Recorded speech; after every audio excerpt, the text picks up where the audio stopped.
You could have heard this episode 48 hours early on our Patreon, patreon.com/indieheadspodcast. By joining us for as low as $1 a month, you'll receive episodes early, gain access to our Discord server, and get playlists from the Indie Heads podcast crew. All of our upcoming episodes, including this series right here, will be up on our Patreon 48 hours before it hits our public podcast feeds. And if you're hearing this via our Patreon feed, we thank you so much for your support. But before we get into this episode, we want to thank our Real Ones patrons, including Selectric, David Culbert, Maizefarms, Beck, Georgia Makowski, AJ Moser, Rachel Hartman, Noah Kurtz, Waffle113, Alex Bielovich, Alec Feldherr, Adam Edwards, and Derrick Pemberton. To become a Real One, consider supporting us with a $5 a month donation where you'll receive bonus episodes every month and get a shout out at the top of the pod. Anyways, enjoy the episode.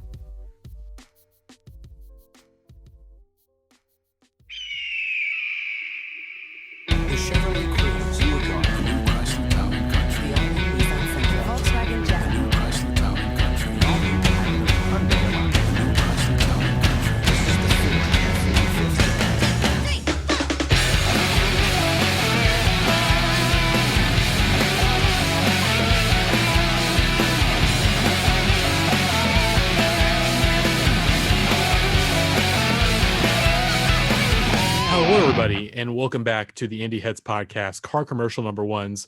I'm your host, Matty, aka Atmovian Prince on Twitter. Of course, I said host, but actually I'm one of your three co-hosts, including the lovely Alex and the lovely Gavin.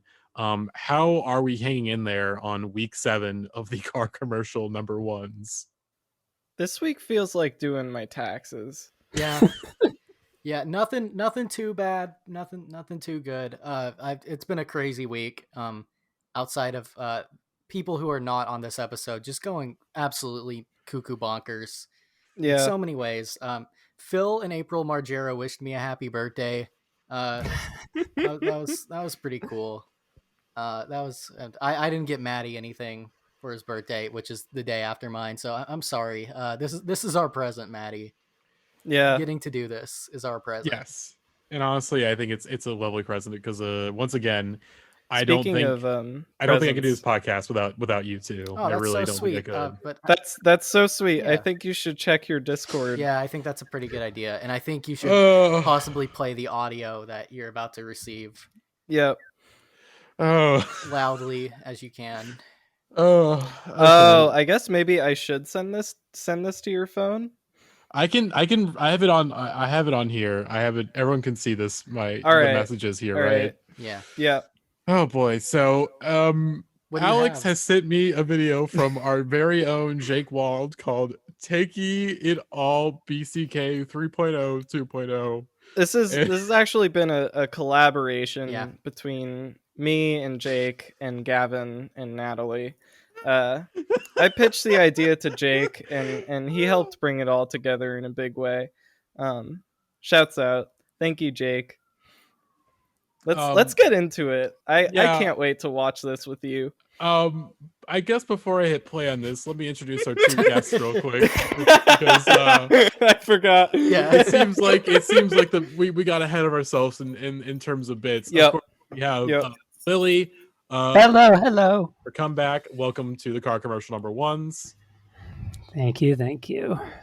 And of course, we have a very special guest, Danielle Chelosky, writer for Spin, Flood Magazine, bunch of other places. Very, very happy to have you on the show, although this is probably not the context you expected to be on the podcast for. Yeah, no, it wasn't. We're sorry. Yeah. We just, again, when it comes to like butt rock brainworms, we were so happy to spread it around to everybody. But this is just, it's completely involuntary. It's just like, if I have to feel this pain and misery, so does every single person in my life around. Thank you. So, This is just 10 weeks of self-flagellation.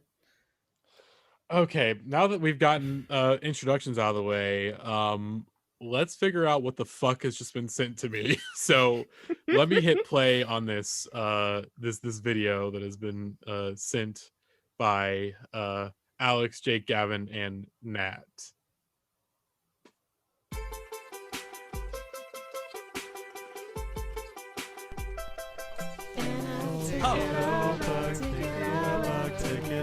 Take it all back, just a little bit. We're singing along to the banjo. Take it all back, take it all back, take it all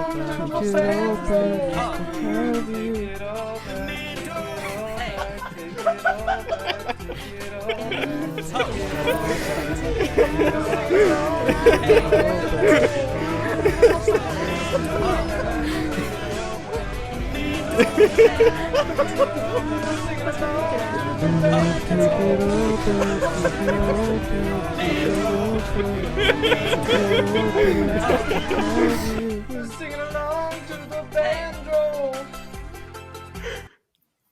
It's your birthday song. Happy birthday, Matty. Birthday, Maddie. We love Happy you. birthday. I knew not listening to that song was going to come back to bite me. Yeah. That was the first time I heard a second of that song. What'd you think? I have not. Is that a quantifiable thing? I don't know. I don't know how to process that as sound. So that footage is and we'll post this to the Twitter later or something. That footage is of the Red Bull helicopter doing tricks.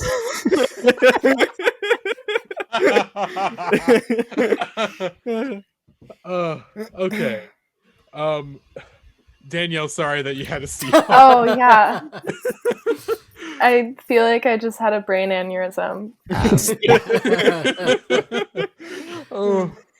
Okay then. Well, let's get into the podcast proper then. With our first song of the night. Of course, our last song was Judah and the Lions, Take It All Back, which was number 1 from January 7th, 2017 until February 4th, 2017, when Green Day's Still Breathing took it over on February 4th, 2017 for a solid 5 weeks. So let's hear a little bit of Still Breathing on the podcast real quick. Unlike a child looking off on the horizon. Fine. Unlike an ambulance is turning on the sirens. Okay. Oh, I'm still alive. That's the best way to analyze this song. We'll get into it. Like a soldier coming home for the first time. I got your bullet and I walked across a landmine. Billy Joe Armstrong literally said, "I am braver than the troops." Stealing valor. I don't know.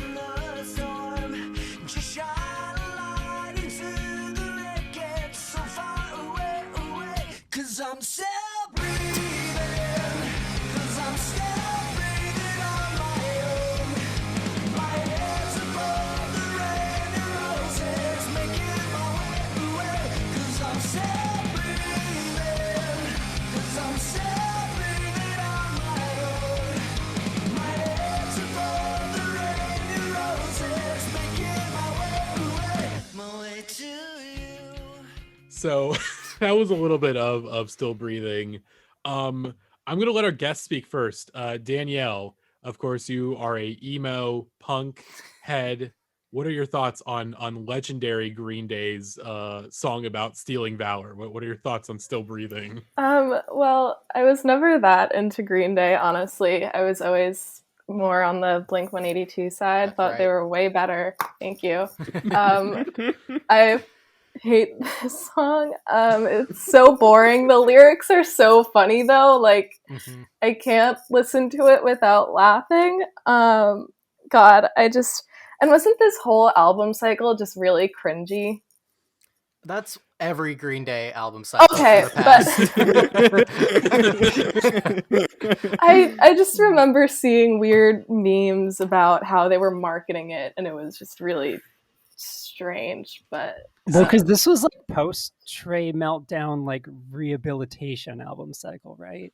That was kind of the Yes. angle they were going for. That's kind of what this song is about, I think. Yeah, Sober Billy. Yeah, I wrote down everything Billy Joe compares himself to in this song. oh God, The first one's just a child looking out at the horizon, which I think is a fine comparison.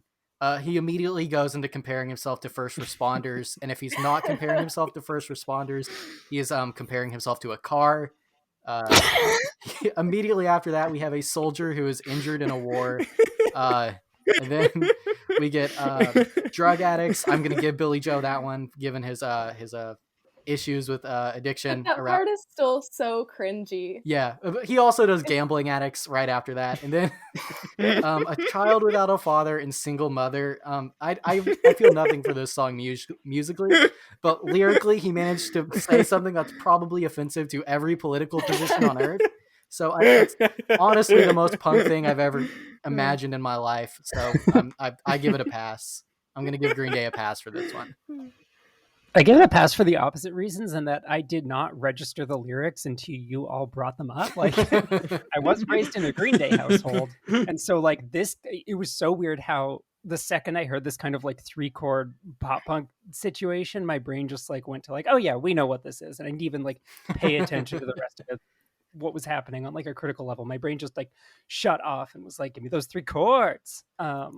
So to discover the very strange optics of this song, like halfway through forming my relationship with it, was quite something. Yeah, this one it is a the best rating I can give it is like a gentleman's 5. It is not the worst Green Day song that we've heard. It has all the core elements of usually what makes a pretty decent Green Day song. But it is just like, okay, like you're old as shit. Like this is, you know, they've touched on these subjects better before. But as Gavin has read off the lyrics, of course, I've heard the song many times on my college radio station, did not think much of it, just thought, okay, just a standard, you know, wait period Green Day single. Didn't even register that he's like, yeah, I'm braver than the troops, fuck y'all. Like that didn't even register with me.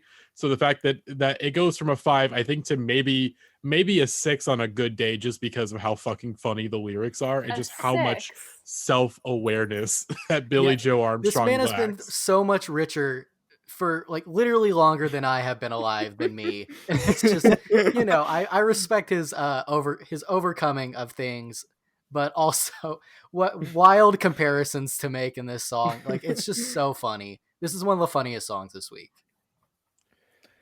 I still don't know what this song sounds like, and I had a realization when you like, I mean, I've listened to it like 5 or 6 times, and it just sounds like any Green Day song to me. Like it's like when they superimpose a million photos of like white people to get the average face, you know those things.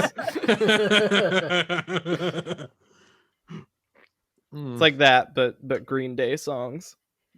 I think that's an accurate way to end off the discussion there. So let's move on to our next song from very controversial band, the Lumineers, with their song Cleopatra, which went number 1 on March 11th, 2017 for 2 weeks.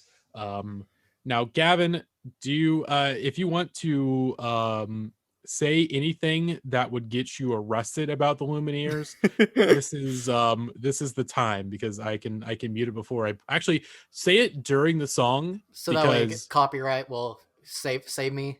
Yes, exactly. Okay. So cool. let me pull up Cleopatra from the Lumineers real quick. I actually don't want to go to jail, but this is the closest the Lumineers have been this entire series to writing an actual song. Good for them at this point. Don't like it, but whatever. It sounds like it's for babies, but you know, what's new?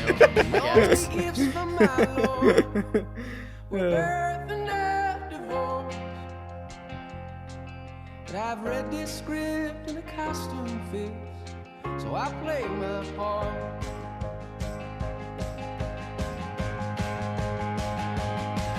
I was Cleopatra, I was taller than the rafters, but that's all in the past. That's about all I have to say about this one.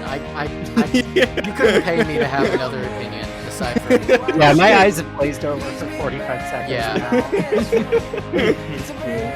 This is the best Lumineers song, and I don't doubt it. That's crazy.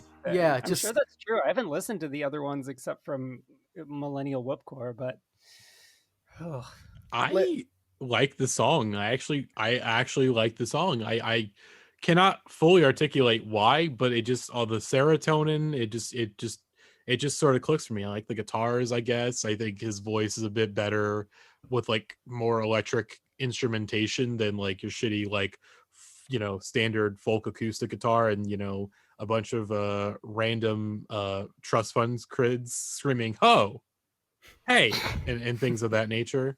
I don't know, it was one that I expected to come in hating it. Turns out, oh hey, this is actually kind of decent. So good job, Lumineers. You are currently 1 for 4 on this series so far. This is a song you hear in Starbucks and you don't notice it because it's not that bad.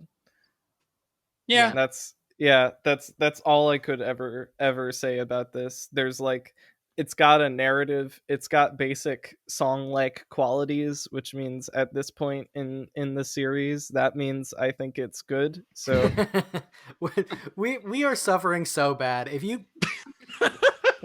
$1 for every time someone said pee pee or poo poo in the chat, we'd have so much money. Just whatever, Oh my god! I don't think anyone did any. Our highest donating patrons. Yeah. I don't think anyone made any pee pee poo poo jokes about this song this week, actually. But I don't even know. I don't know any of the words to it. Yeah, like I don't even know if that's to the credit of the song. You just can't remember anything about this. No, that's what's so frustrating about this song to me is it spends the whole song like almost becoming a song and then never does. Yeah. Like I mean, that probably describes the Lumineers man in like bed also, along with his songwriting. So, I mean, it makes sense. But yeah, did anyone else have any final thoughts on this? Because I think we're all very, very excited to move on to our next song. You know what? I have other thoughts. Let's just get to it. Yeah. Why put it off? Not follow Cleopatra. Let's just get to the business. I guess I have to pull the tweet up. Yes, please, get the tweet ready. Yes, please do, Gavin. Okay. So our next song is Rag and Bone Man's Human, which went #1 on March 25th, 2017, for just 1 week. So let's hear a little bit of you got his Rag name and wrong, Bone. by the way. What is sorry, Tug and Bone Man. Let's hear a little bit of Tug and Bone Man's Human on the podcast real quick. Yeah.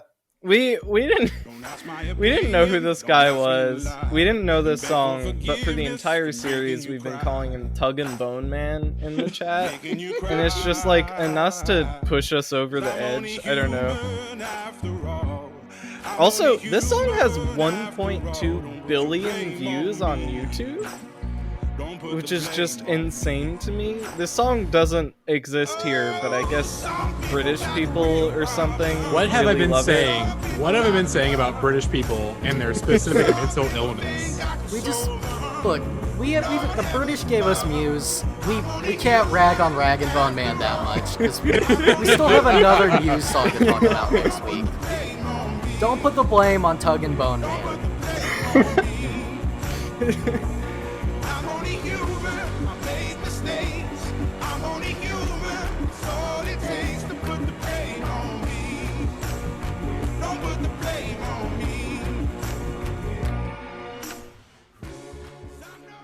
So, Human as a song, it is whenever I first heard it on my radio station, I was like, okay, so this is like some like male Adele shit, which at the time is like, oh, that's really, really insulting to Adele, Jesus Christ. But I do think that like they both occupy in terms of like their vocal range and whatnot, some similarities there in terms of whatnot.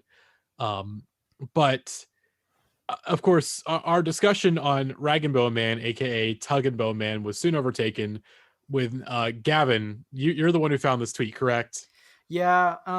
When it comes to artists on these playlists who like are foreign to me, I like to search old tweets, but not like in a bad way, trying to like find bad tweets from them. I look up like poop and pee. I just want to find like tweets before they were famous where they said funny stuff.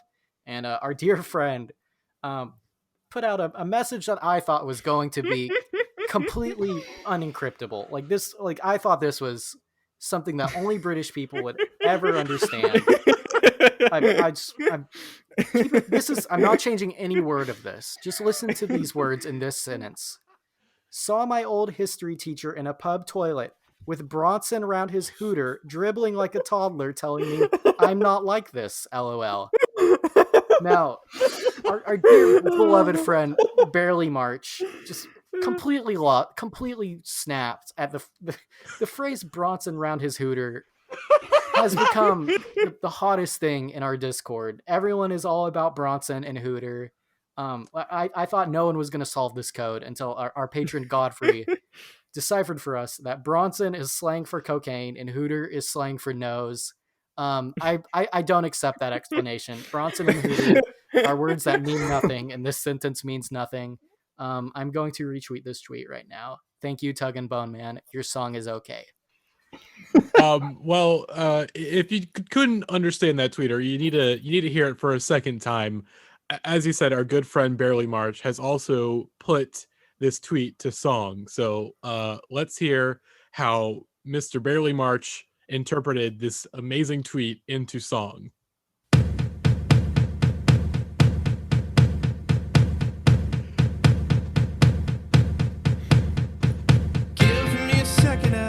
I need to get my story straight. I saw my old history teacher in a pub toilet with Bronson around his hooter, dribbling like a toddler, telling me I'm not like this, LOL.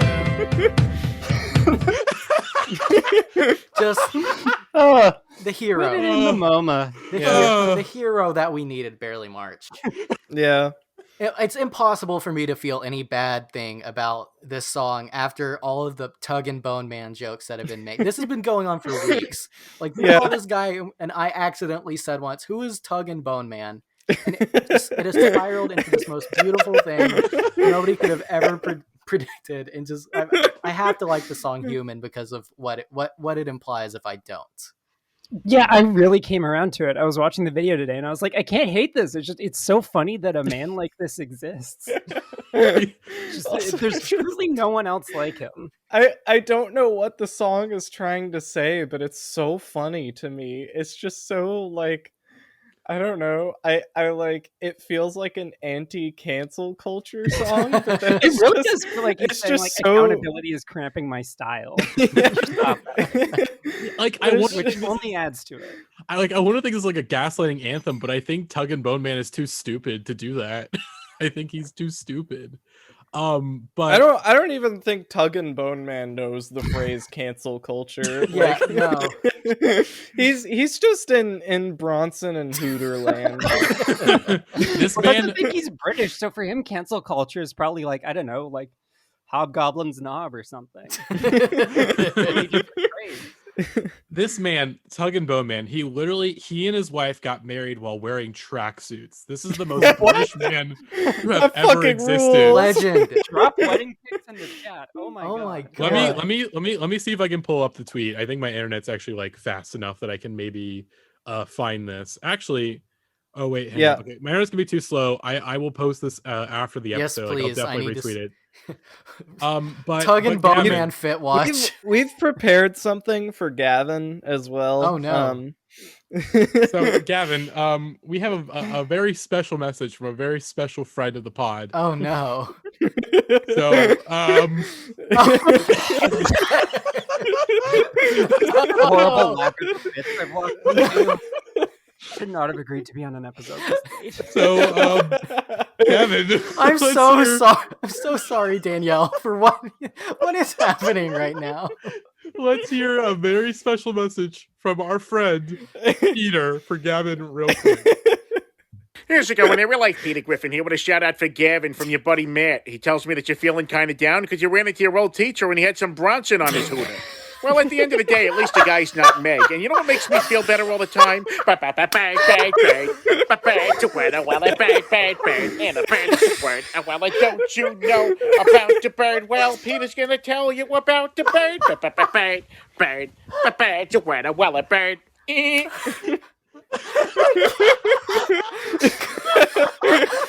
I'm genuinely worried for you. Thank you. Thank you, real life Peter Griffin. Really coming through. Peter, I pitched the idea to Matty, and Matty sent it in, and Peter got this in less than 24 hours for us. Thank you. Please, we need to clip him saying Bronson around his hooter, just so I can have it. Thank you guys so much. I'll message you the video. Oh my god, I'm crying. Does he do Surfing Bird in every one of these? Yes, every single time. Every single time he sings two now. And I was like, oh, it's so good. I'm hoping that if we buy enough of these from him, he'll come on the pod. We are dangerously close to giving him $100. Oh my god.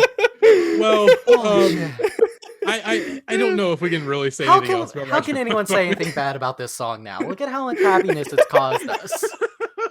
I won't call it happiness so much as delirium, but I will let you off. Oh my god.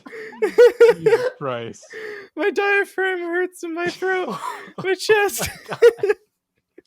Okay. So I can't pull it up on the thing because my internet's gonna be too slow to do that. I do have the photo of him and his wife in the tracksuits. Oh my god. Oh my god. Culture. Oh, that rules. That rules so hard. I love British people so much. They're all mentally ill, and I love them so dearly. Let's move on to our next song real quick. Of course, they're back. So coming into this week, I should say, coming in this week, I did expect this week to be probably one of the most brutal yet, because this is the first of 3 Imagine Dragons songs that we have to talk about tonight. Yeah. We have 3 Imagine Dragons songs to talk about. But turns out not that bad, in my opinion. Well, the songs are bad, but you know, compared to some of the shit we've gone through these past 6 weeks, this is nothing. So our next song is Imagine Dragons Believer, which went number 1 initially on April 1st, 2017 for 7 weeks before it was overtaken by our next song before returning to the top spot on May 27th, 2017 for another 6 weeks. So 13 weeks overall at number 1. Let's hear a little bit of Imagine Dragons Believer real quick on the pod. From a young age, taking my soak into the masses, writing my poems for the few that look at me, took at me, shook at me, feeling me, singing from heartache, from the pain, taking my message. This white boy is going off.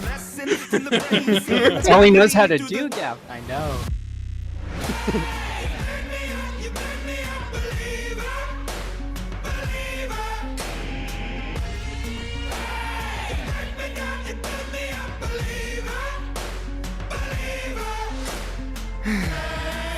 I don't like this song at all. I think it's the best Imagine Dragons song on this episode. Wow. Maybe period. No. That's fucked up. I think this song fucked is fairly close to being like actually good. To be clear, it's like a soft, like a hard 5 right now. It's barely a 6, but it's like close to jumping. That is the loudest song ever put to tape. Here's my take. It could be louder. What the fuck? It should be I louder. love that take.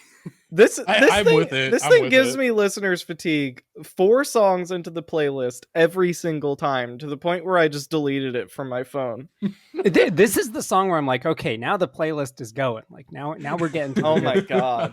Tug and Bone Man was just the warm up. Daughters wish they could be this loud. This is the loudest song I've ever heard in my life. I still think it could be louder. Give me my take about this song. And I will say I was also like going into this playlist expecting to hate this song as much as I remembered hating it. And then when you hear it outside of its like an usual context, which is like a department store changing room or like a commercial for a CW show, you're like, oh, this is like fine.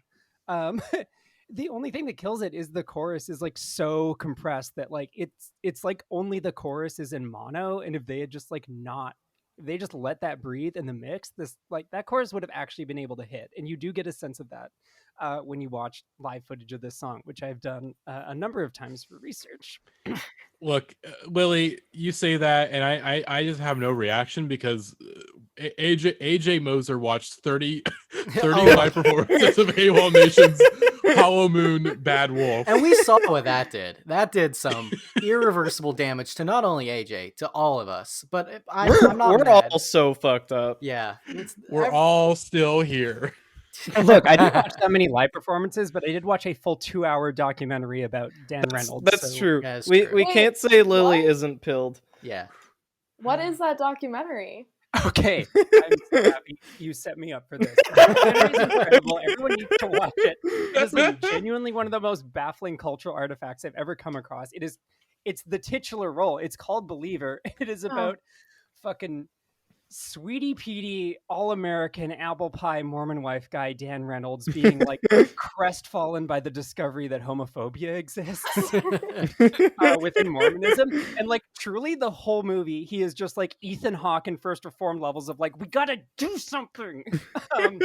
He's like losing his mind. He cries on camera more than I think any other like heterosexual man has in the 20th century. He cries for so much of the movie. And it's genuinely great. Like I can't hate this man after watching it because it's like fucking adorable to see him like confront this within like the religion he grew up in and just be like, oh, this is bad, you guys. We gotta. And so what does he do? He puts on a music festival. And the rest of the documentary is about that.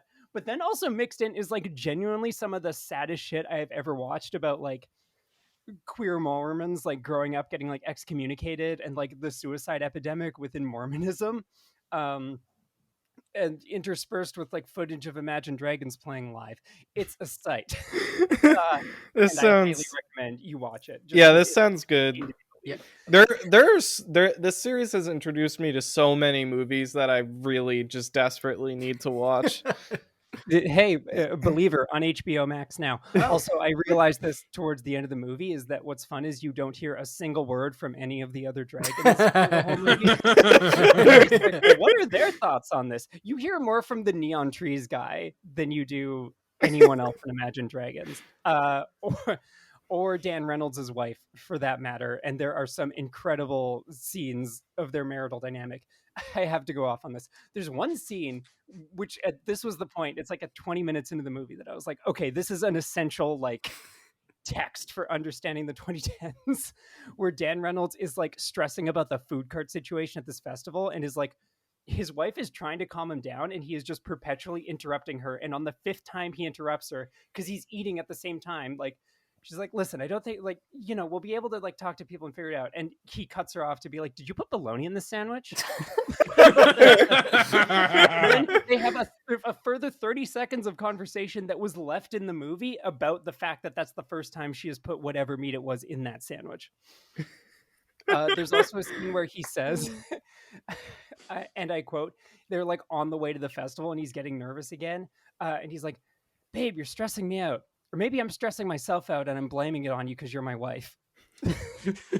We love This a sounds self-aware wonderful. Damn, He really is a self-aware king. we came out. Yeah, go By ahead. the barest of margins. Unfortunately, because of that documentary, I can't hate Dan Reynolds. He is just one of the most like inhumanly sincere people I have ever encountered in media. And it's like, you know what? You go ahead and write your flat, overly compressed Mormon wife guy songs if it makes you have earned it.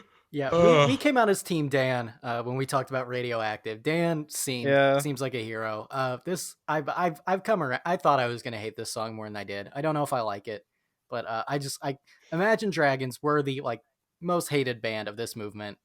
Yeah. We have 2 more opportunities to discuss this reevaluation that I'm sure we're going to do, but they didn't deserve it, and this song is not the worst. So that's all I really have to say. It is a song. I will say this about this and the next Imagine Dragons song. I cannot hate this song fully because it is so bold in its choices and decisions that I have to respect it, because we are listening to so much boring fucking music, so much boring, like corporately approved music, that this is like, okay, like the corporations are working around Imagine Dragons rather than Imagine Dragons are working for the corporations. Like they're having to catch up to whoever the fuck Dan Reynolds is doing. Dan Reynolds like, I want to scream in this song and I want the drums and everything to be so loud in the mix. And it's like, Dan, you're going to cause clipping. Well, get those waveforms back. I want them. I need them. This song is structured in a bullet point list format, which I just gotta love it. I mean, it seems to be a structure he deploys a lot. The man loves a list. Who doesn't? Who doesn't? Oh boy. So relatable. Well, let's move on to our next song then, because we'll be coming back to Imagine Dragons very soon. We got plenty of thoughts on this band. Yes, so our next song comes from the Revivalists with their song "Wish I Knew You," which hit number 1 on May 20th, 2017 for just 1 week. So let's hear a little bit of "Wish I Knew You."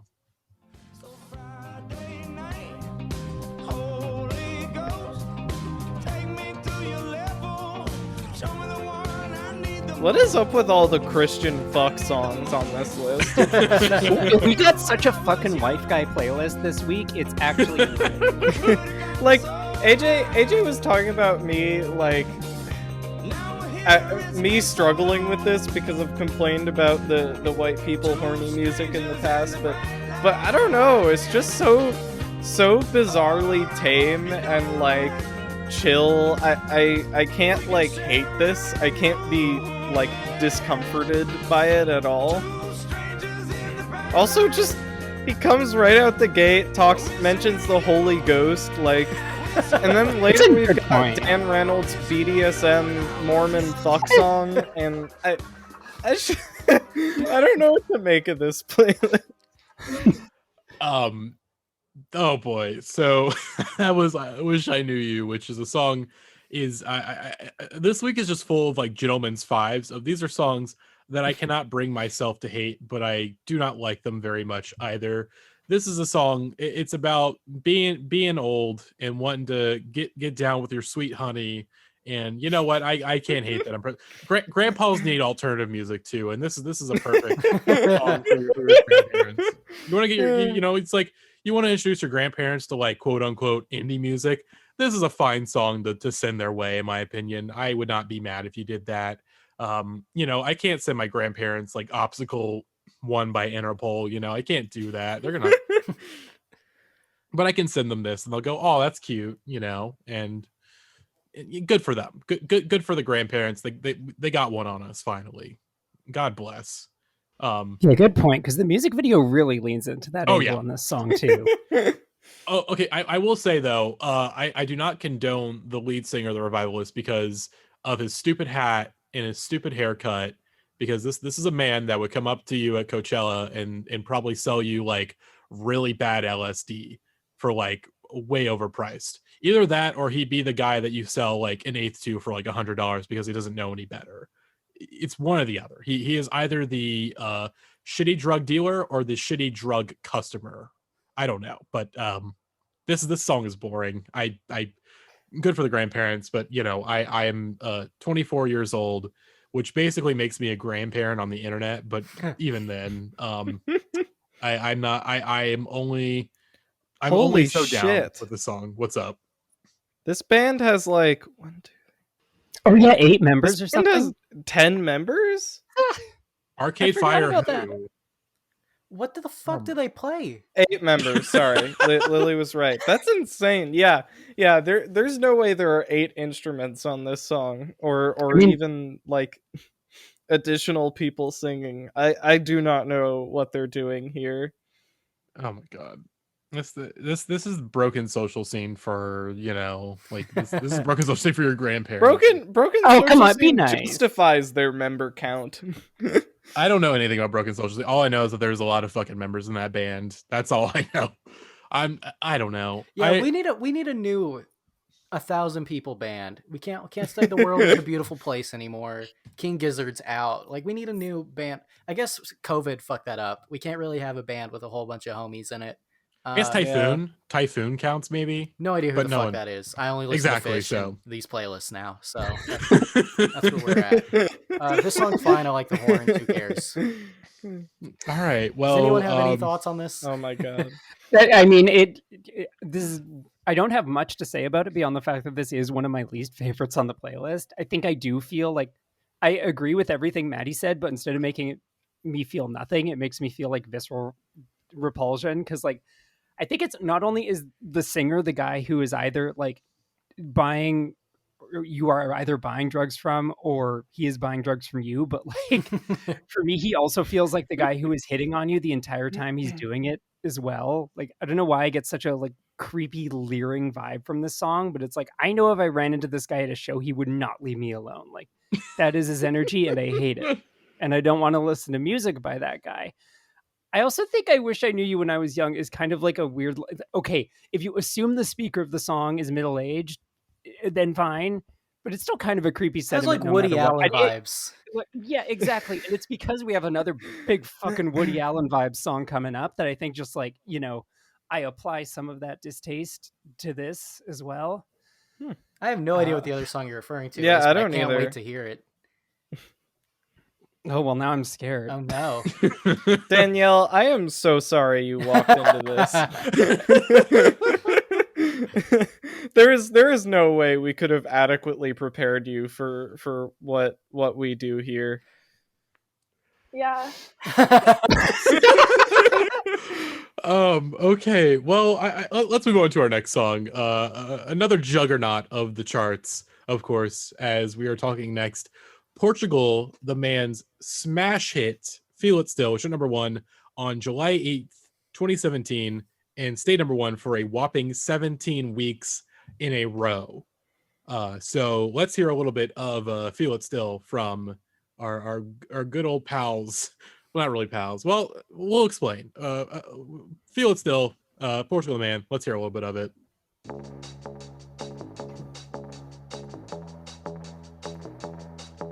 Oh shit, I just got an email. We're now sponsored by Vitamin Water. Aaron Paul, come on the pod. There's a guy who looks weirdly like Aaron Paul in the Believer documentary. It probably is Aaron Paul. He does have Imagine Dragons vibes.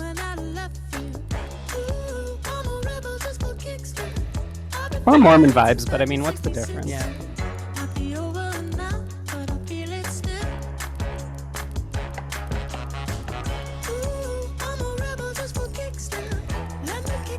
I'm going to talk over the song because that's, I guess, what we do. I like this one because it makes me think of Austin Powers, and that's it. Huge Austin Powers vibes, and I think more songs need to appropriate that vibe. I can respect that. When they make Austin Powers 4 or they remake Austin Powers and they cast me as Austin Powers, I will be dancing to this song. Again, Gavin is preparing for the 2 roles of a lifetime, either Austin Powers or Jared Leto in the Jared Leto biopic. Yeah, I'll take either one at this point. I think that the greatest thing that could happen for you, Gavin, is that you get cast in the Jared Leto biopic, you go into production, you finish the movie is in post-production, a date is announced, it is a week before the premiere, this is your first big acting role, this is your introduction to Hollywood, and then Jared Leto finally gets canceled at the age of 65 years old. Yeah, he's been soft canceled for far too long that it might just stick, the soft cancellation. He's not going to get the hard one until the biopic that I star in comes out and I get canceled by proxy. Thus making me have to do direct to DVD. It won't even be DVD. Direct to fucking Quibi 2 Austin Powers reboot. I mean, Gavin starring in the... Oh, shit. Uh-oh. Okay. Uh-oh. While We've Lily lost Lily. While Lily has a fire emergency, what is there to say about this song? This is a song that was fucking everywhere when it came out, and it is one of, if not the most like car commercial song that we've heard on the podcast yet. But even saying that, I'm like, the song's not too bad. Although I will say, because Gavin's going to call me out for it, there were multiple times in the chat where I did say, oh my God, this song, I think it's going to make me sick. But it was only when I was listening to it in the car. In headphones, the song is fine. I have no issues with it. But like on a speaker, for whatever reason, it makes me want to be sick, and I want to skip it. I think it's that bass line. That bass line is really like, it's really chunky and like, you know, wobbly, and it's just like I'm on like a really bad roller coaster and I've had too much dairy. It's like it's not good. I get that. I mean, thank you for identifying the fact that there's like something very nauseating about every like production choice in this song. I really hate this. This is like in my bottom 2, and I know you all said in the chat that like it's lame to have strong feelings about this song, but like my brain just will not accept this as like even palatable sound for whatever reason. Like the bass line, his weird fucking falsetto, the fact that the lyrics are so phonetically unpleasant, there's this constant like icks emphasis happening throughout the entire song, and like every line it makes it sound like this song is like sung by a loogie or something. Like, it's so dissonant to my ears, and I realize it's silly to get worked up over a song like this, and it is also probably partly because this song was like fucking everywhere for 6 months. But yeah, it's really like hating the Wiggles. Yeah. This song is for kids. I don't know. Yeah. It's sort of like, it makes me think about that one video of Lil Nas X performing at an elementary school, and you just realize that like Old Town Road is a great song, don't get me wrong, but like probably the biggest demographic of people that love that song is like children. Yeah, I don't know. I like this song. I think it's fine. I couldn't hate it. And honestly, I'm just kind of impressed that Portugal the Men were able to do this. Like, I don't know. There are artists who actually set out to make music that's like this successful as their whole thing, and Portugal the Men just decided to sell out late in their career and made one of the most like ubiquitous and memorable songs of the decade. Everyone in America knows what this song sounds like, or has like at least heard it once, you know? They pulled a Chumbawamba. Yeah. Stupid band name and all. Chumba the Wumba. Oh god. Danielle, did you have any thoughts on Feel It Still? Well, yeah, I feel like the demographic is also moms, because I think my mom fucking digs this song. I feel like she digs every song on this playlist, but anyway. I have never listened to this song in full, but I have seen this band live for reasons I cannot explain. And yeah, I repressed this song for a while. Oh god. I was gonna say that our friends Portugal the Man. I will say that because they have a second song on this list, which I'll save when we have a little story time for anyone who's deep in the lore of the Indie Heads podcast. Oh god. More. This episode is so self-contained. Like, you need to have listened to this podcast before to understand anything that's happening right now. I love that. I mean, we've got good continuity going. This really is a mini series that like you need to start from episode 1 and keep going to understand anything we have been saying. Yeah. Oh god. Well, I guess let's move on then to our next song, which is we're just getting heavy hitter after heavy hitter here. Our next song This is really a run. Is Imagine Dragons Thunder, which is number 1 on November 4th, 2017 for 3 weeks. So let's hear a little bit of Thunder real quick. I was lightning before the thunder. Oh my god, that sound wave. That is insane. Turn it down. That's my bad. That is outrageous. Feel the thunder. Lightning and the thunder. Thunder. Feel the thunder. Lightning and the thunder. Thunder. Welcome to Thunderdome. Hello everyone, and welcome to Thunderdome, the only podcast within the Indie Heads podcast, and the only podcast about the song Thunder by Imagine Dragons. I'm your host, Rose. You may remember me from such other episodes as Car Commercial Number 1's Part 2. Today, on our first and most likely final episode, we're going to talk about why Thunder is a good song. Musically, Thunder is pretty simple to digest, but has a lot more to break down than you'd expect.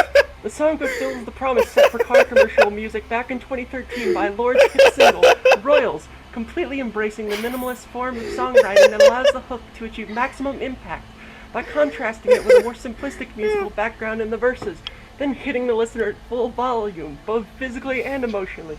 Just look at the elements you start with. You've got a smooth synth bass line, a tight row of 808 clicks and claps, and Mr. Imagine's nice sturdy tenor. Note, I do not actually know which vocal ranges are, so I'm just bullshitting.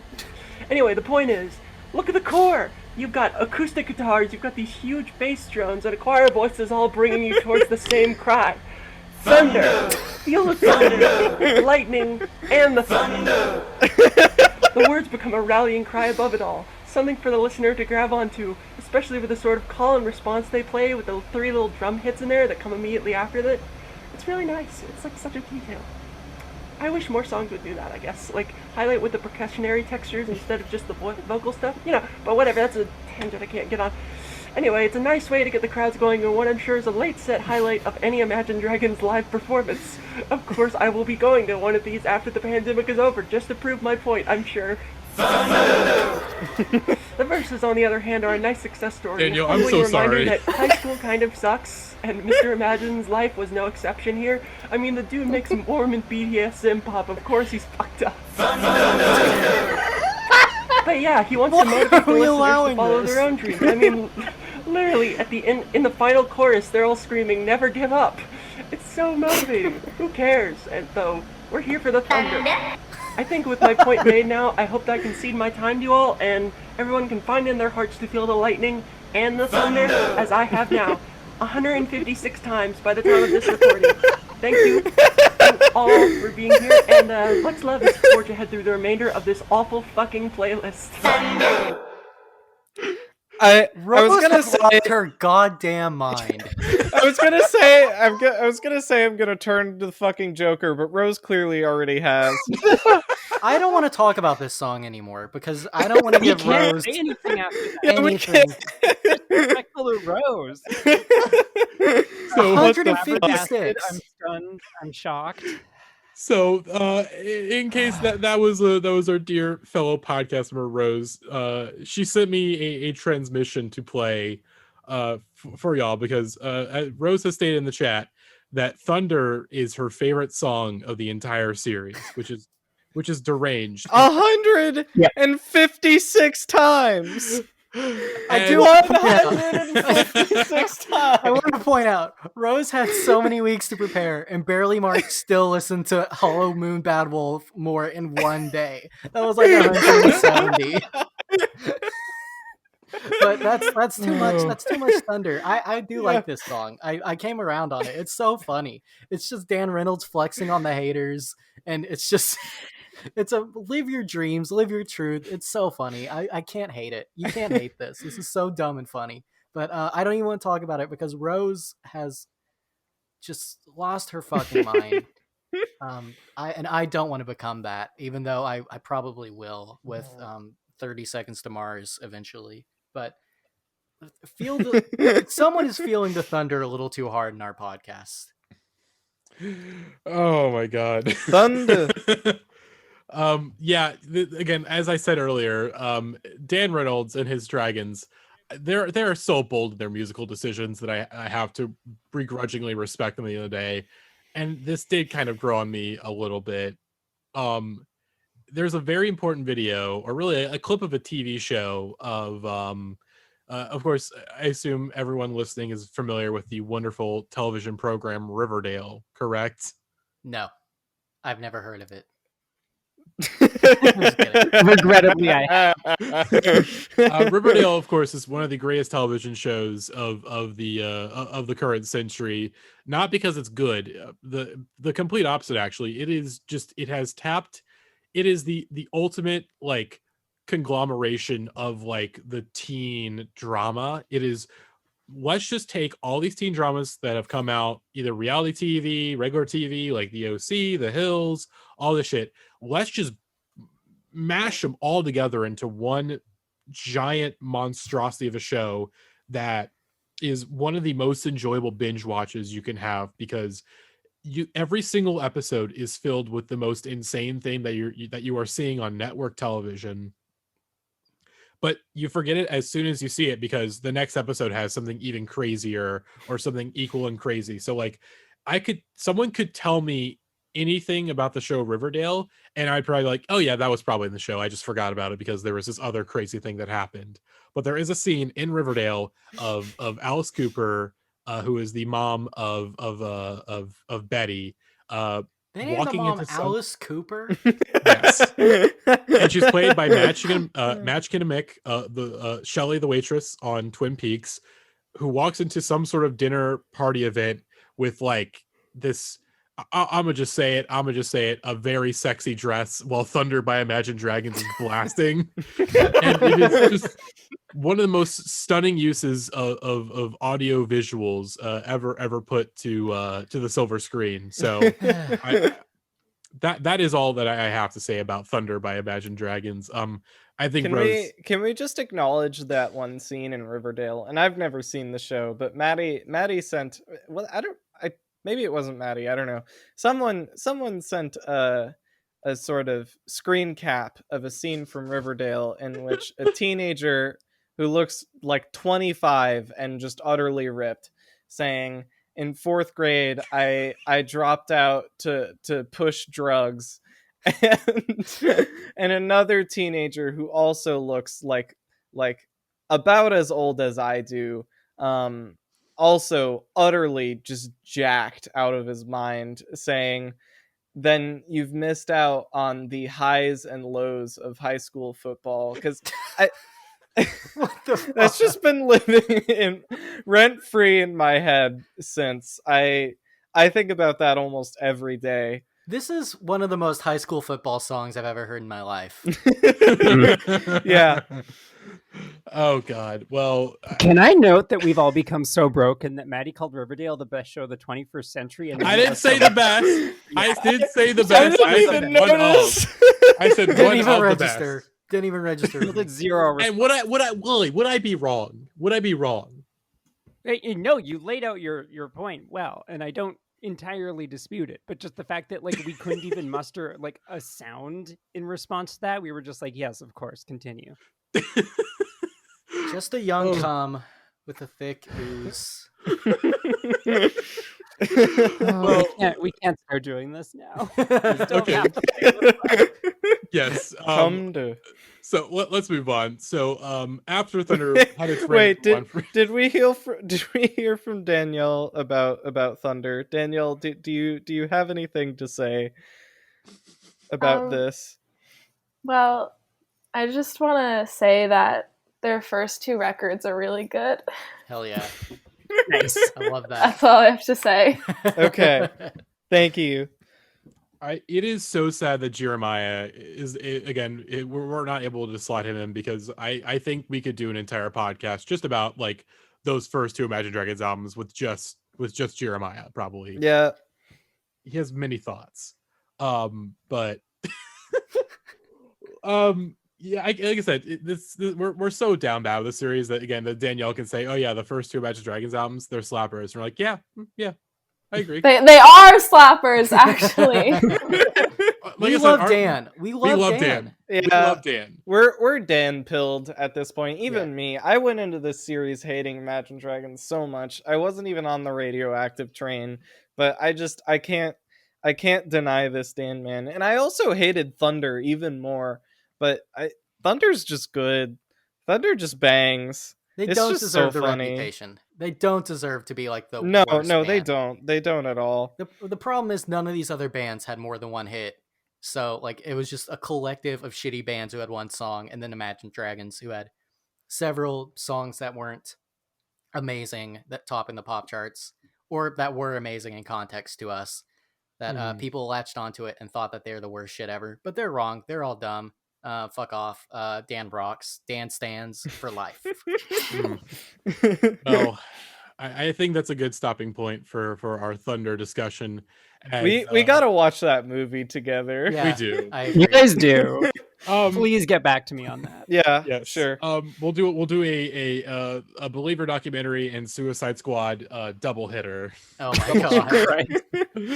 Well, folks, we are at the halfway point, and it is time once again for the butt rock interlude. So hey, let's hit that damn music.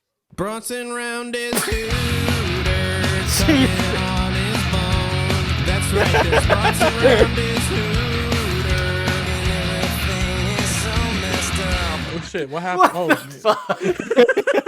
Oh, the music changed. That's weird. Oh my god. Who did that? That was Barry. We have too many bits this episode. Barely we normally March. don't have like any of these. Barely March is a hero. Like, let's be real. Changed our lives the second he came into our lives. The hero of the series, I think, the undisputed hero of this Yes. entire series. But of course, the butt rock interlude this week is a special one because not only are we doing a pop punk special, this was a song that was decided by you, the fans. We put up a poll on our Twitter at IndieHeadsPod, and we asked you, hey, what should be the butt rock interlude of the week? And you all chose a classic, a fucking heater, the All-American Rejects, Dirty Little Secret. Landslide. So, hey, Wasn't even close. wasn't even close. But we'll talk about some of the other ones that were in the poll, because I know there's one in particular that that one of our guests has many thoughts on. So let's hear a little bit of Dirty Little Secret from the All-American Rejects.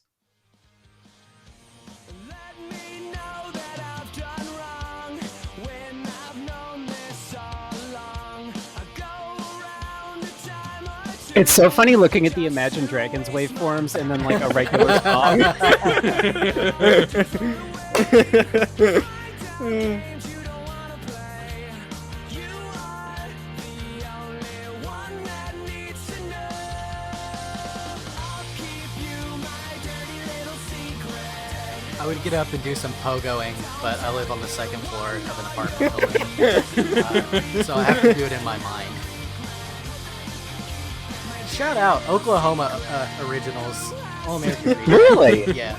We gave you Hinder, and we gave you All-American Rejects, so we're ready for you to admit we're the best state. Oh, It's pretty sterling. So This song gives off pretty terrible creeper vibes, so I've chosen to believe it's about his like friend gnome that his parents can't know about. I think someone in our Discord did the research, and it's a pretty innocent song. It is. They had to like make up the situation because like the two songwriters are so wholesome. Yeah. So I have pulled up. So the reason I'm so glad the song was chosen for a variety of reasons. One, because it's a classic and it's a slapper. But secondly, it has one of my favorite music videos of the era, and I have culled together some of my favorite screenshots because the conceit of the video. Oh boy. And it's random people displaying their dirty little secrets on like postcards. And so I've selected some of my favorite ones. So the listeners at home cannot hear these, so I will read them out for you. But I do recommend watching the video to experience these for yourself with the context of the song, because a lot of these are blink and you'll miss it because they flash in, they flash right out. So the first one I'm going to read, very tame one.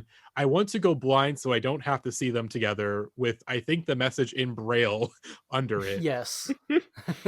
Okay, like standard, like okay, like oh, bad breakup, no biggie, you know. So the next one, I waste office supplies because I hate my boss. That's just swag. That's swag. I love that.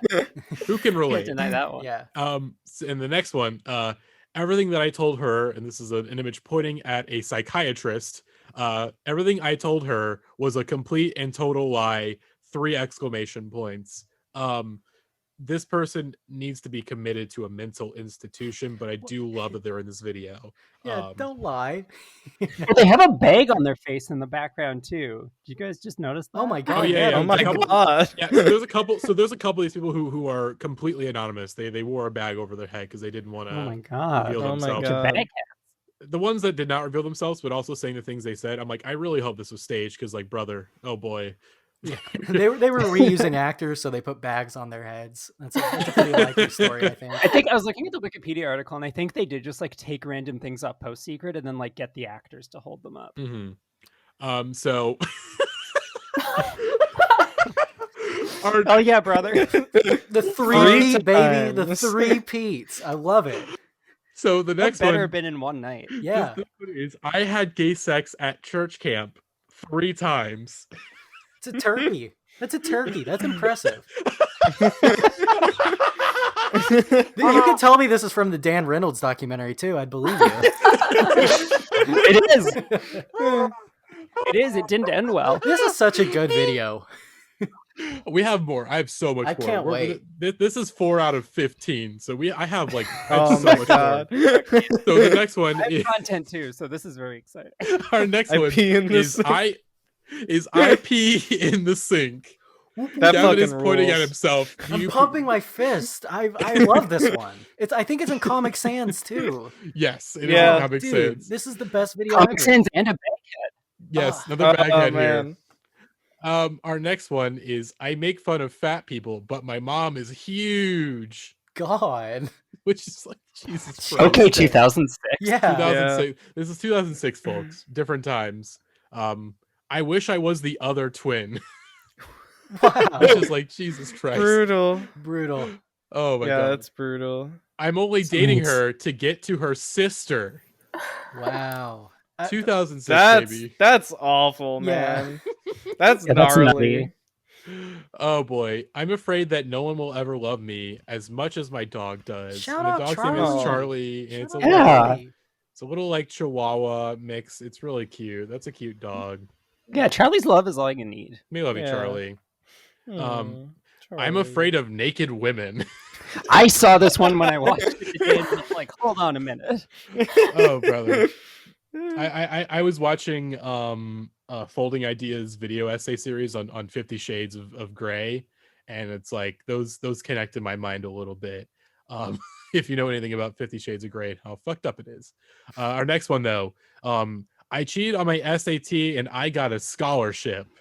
Also, Yeah, King. just swag. Hell yeah. 2 swags. Fucking get it. Yeah. Huge. But these people are winning, I gotta say. Yeah. Yeah. Okay, our next one. I only love 2 of my children, and and the middle child is That passed Oh. out. Whoa. Oh boy. Oh fuck. All right, 3 more to go, folks. 3 more to go. I've got 2 That's years at the end. gnarly. Our next one. People think I've stopped lying, but I've just gotten better at it. Oh my god. Damn. That's some Harley Quinn energy right there. Really I kind of love it. My favorite one. I know it really stinks, but I like the smell of my own poop. That's a perfect one for us. Yeah, that's what we say when we make this podcast. No notes. No notes. This was almost a dignified segment. And then our last one. My family is rich, but I shoplift every day. Stolen valor. Stolen valor. Yeah. Oh boy. So now that we've talked about the video, the song itself, as I've said, it's a slapper. It is one of my favorite songs of the era. I heard it again recently while driving back home, and I was like, there's like a couple songs that I really want to talk about for the butt rock interlude. This ended up being one of them. Hopefully next week, the one that I really want for next week gets picked in the poll, because we need to deconstruct West Mud. We need to deconstruct. I think we got to West do a Mud. whole album thing, but we'll I see what really the fans think we should We'll just see do what the fans think. whole album. Yeah. So so if you're listening, we'll most likely have the poll up on Saturday, most likely. So we'll have the poll up for the next butt rock interlude. But for the song itself, Danielle, what are your thoughts on All American Rejects' "Dirty Little Secret"? I just have to say that Move Along is way better. I agree. I was gonna say "Swing Swing" is like the best song they ever released, but this song still slaps. They put out some great singles. I'm sure they make a lot of money at the county fair, and they deserve to. So shout out All American Rejects. This is a good song. I like it. It's a nice little power pop song. Tyson Ritter, the lead singer of All American Rejects, he lucked out. Ritter. He lives in New Zealand. He lives in New Zealand now, so that man really lucked out. Man, Oh, shit. Good for him. He Man, also he's smart. has He also has an actor wife that was in Twin Peaks: The Return in a very small bit role. So oh right, yes, that blew my mind when I watched The Return in December. Oh man, my god. Good for him, man. Wild. Taking W's that nobody could have ever expected. It's true. Oh boy. I there's just so much. Again, this band is there's surprisingly not as much like fun dirt stuff about them. You know, like if we talked about Fall Out Boy, that would be an entire podcast. Yeah, that's gonna be a in mess. itself. So that is like we would that would be derailed so quickly. But this is perfect. I love this song so dearly. Even if it is definitely a euphemism for giving someone an STD, I still love it very dearly. So I didn't know that. I mean, I give you my dirty little secret. I mean, like Okay, I hear it now. It's clear as day to me. I thought he was saying, "I'll keep you my dirty little secret," which I thought sounded like pretty fucked keep. up. Don't know. I think he says both. He might say both. He might sure. switch off. He's a genius. He's a genius lyricist. So he probably does both. Shouts out. Good. Shouts out. Good interlude. Maybe not the choice we wanted, but I understand. I understand why more than half the people came out and supported Dirty Little Secret. It's like it's a reasonable consensus. You can't argue with it. I also do just want to highlight a Paste magazine article from 2016 that I found ranking the uses of that song in movies. And fucking She's the Man only ranked at number 2nd, which is slanderous. And whoever wrote that article, got it's number on 1? site. That is because John Tucker Must Die got like 3 out of 5 spots on this list, which is really absurd. Number 1 was the 85th minute of John Tucker Must Die, which I'm assuming is the credits. Huh. Either way, not going for She's the Man. Come on. Come on. But there was definitive use of that song. I should say, Lily, I want to give you, because you gave us the 4th option on the poll, which did win in last place, but I think has been discussed enough in the chat. I think our patrons deserve a little discussion on the song Billy S by Sky Sweetnam. So I'm going to play a brief snippet of it, and then if it will play, because I know my internet's slow. Okay, here we go. It's starting to play. So, hell yeah. This song fucking rules. This song's so good. You should stop before we reveal who Billy S is.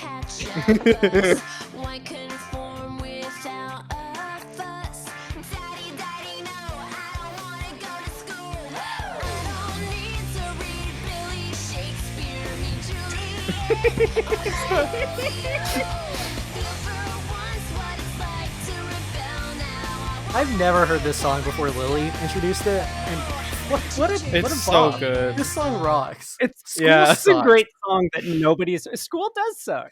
Yeah. She knew it. She identified the moment. She said it, and we stand. Yeah. My girlfriend's got in a problem.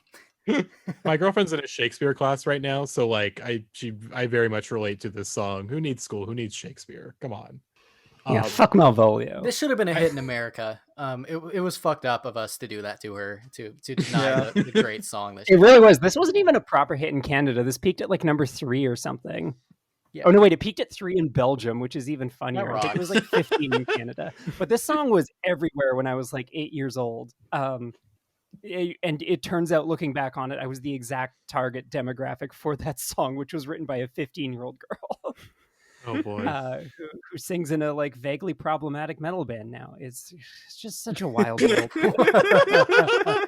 You want to everyone go look up Sky Sweetnam, see where she's at now. It's a sight. She makes Harley Quinn metal, but this song, We Still Fucking Never Lost. It's so good. I said in the chat, it's like if Haley Williams wrote Friday by Rebecca Black, and that makes it like by default one of the best pop punk songs of all time. Yeah, this shit rocks. This shit rocks. If you have never heard this song, go seek it out and listen to the whole thing. Oh God. All right. Well, let's get back into the list proper. Our next song is Beck's Up All Night, which is number 1 on December 16th, 2017 for a solid 7 weeks. Let's hear a little bit of Up All Night from our grandpa Beck.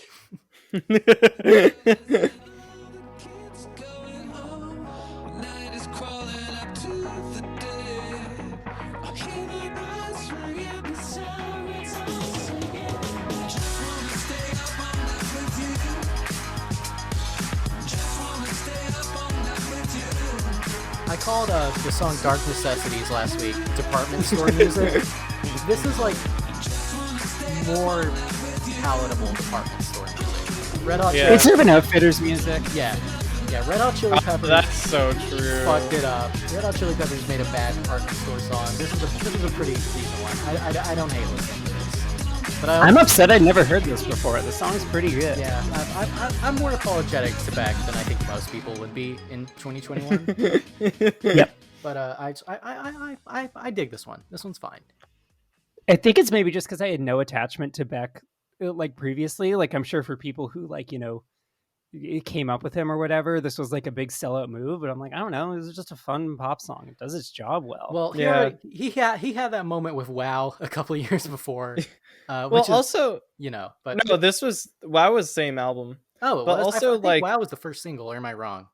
It's worth noting that this album had like a 3-year press cycle. Yeah, it was like it was Dreams was the first single and came out like 2 years before anything else. Yeah, I straight up didn't think that was on the same album because it came out so before. It came out closer to Morning Phase than the album it's actually on. I thought that was like an EP. This is fine. This is a fine little pop song. Mm-hmm. The only reason this went number one was because of the Scientology money. Like the dark. I don't know. I think it's good, ish, but it's not a great Beck song, and I don't think people really think about Beck that much anymore. I don't know. I just think they just needed a representative in the culture still, and Beck's all they got. So.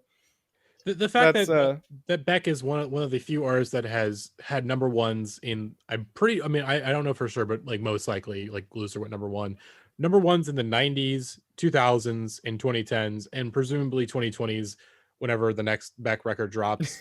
That's kind of amazing to me. We have two of them this episode. Beck's gonna be like 90 and on Oxygen, still winning on the alt charts. Oh boy. Well, I got no other thoughts. It is a fine song, possibly my favorite song of the week. I really genuinely enjoyed it. Respect that take.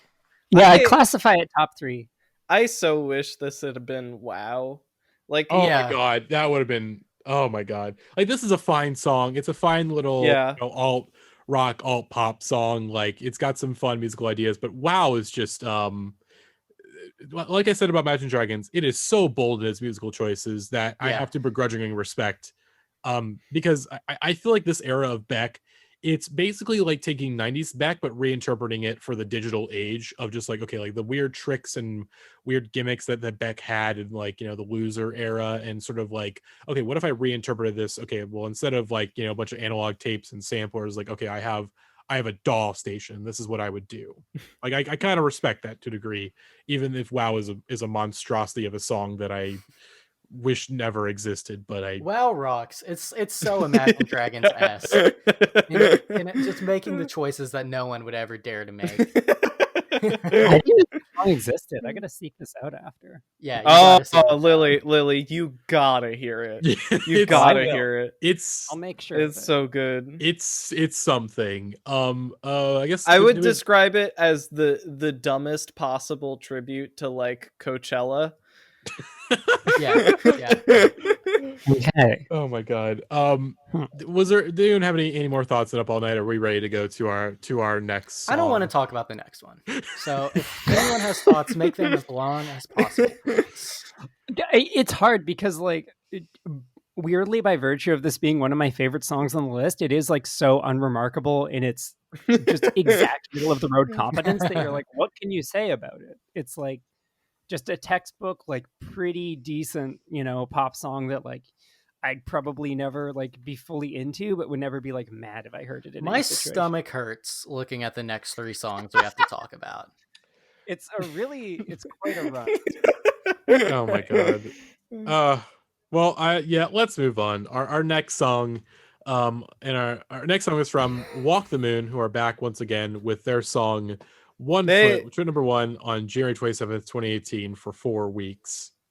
They have returned to drag us into hell. I might have to take my headphones out while you play this. This was the song that made me break down and delete 5 songs from the playlist. Okay, well, let's hear a little bit of One Foot from Walk the Moon.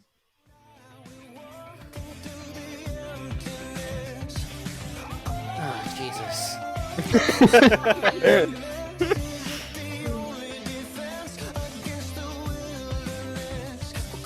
I can't even vibe to this. I can't even have fun.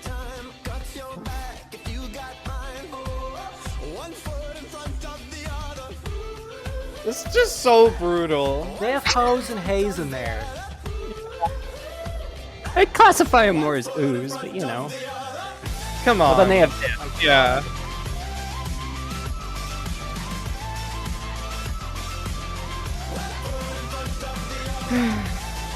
Your name is Walk the Moon. You can't write a song telling me how to walk. Apparently this song is about the election of Donald Trump. Yep.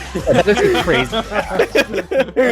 Which is just so fucking brutal. It's what we deserve. It really was, especially for me. It was making brutal to learn idiot. that for me, who thinks this song is handily the best song on the playlist. Oh, this What week. the Lily. fuck, I was Lily? really displeased to Lily. figure that out, that it was about Trump. Really.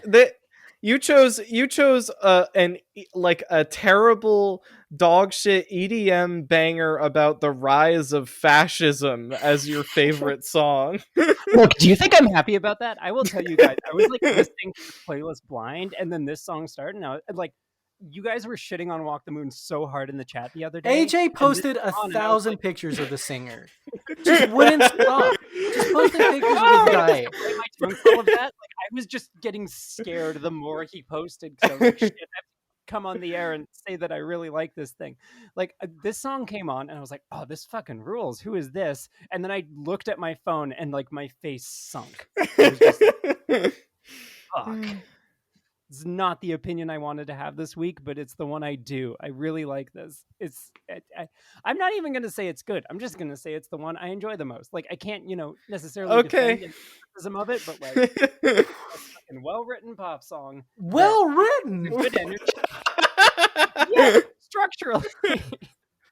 Okay, the vocal melodies, they good. Oh, They good. Not This is the necessarily most EDM run-of-the-mill thing, but, like, EDM I have ever have heard. an energy to them that I can't fucking deny. I am shutting down. My body is shutting down. I feel like I need to take my shirt off. Like this, I can't accept the things that are going in my ears right now. I'm so sad to do this to you guys this late in the series, but I really like it. This is the only song on this playlist that makes me feel anything. Like, it genuinely gets me going. I am like happy bopping around the kitchen when this thing is on. Well, I'm sure that like says a lot of bad things about me, but that is nevertheless like the bodily reaction I have. I need is to one of, lay like, down. hey, we prove it. we're into it. I'm fine. so defeated. Yeah. I That's don't- okay, Lily. I'm happy for you. Look, Thank you. after That last week, really my brain hurt me. Look, after last week, after last week, my brain is again. I had my big breaking point last week. My brain is. I'm normal again. I'm fine.